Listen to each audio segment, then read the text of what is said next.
Здравейте! На какъв етап да продам имота, който съм закупил с инвестиционна цел?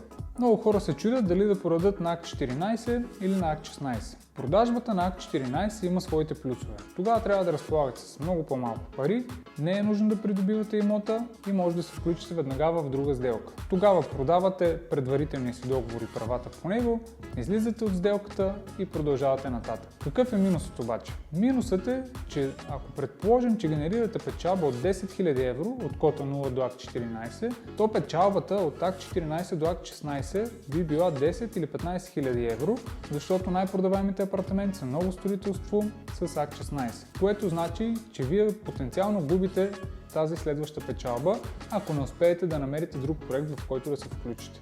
Какъв е минусът, пък ако трябва да го продадем на акт 16? Минусът е, че трябва да можем да финансираме имота, независимо дали с лични средства, дали с банков кредит, но трябва да можем да подсигурим финансирането му до акт 16. И другия минус е, че тогава трябва да се придобие имота. Трябва да се платят разходите по придобиването му, които не са малко. Не на последно място, трябва да имаме и повече търпение. И двата вида инвестиция са добри, стига да знаете какво искате да направите след това и да сте сигурни в това каква печалба ще ви удовлетвори.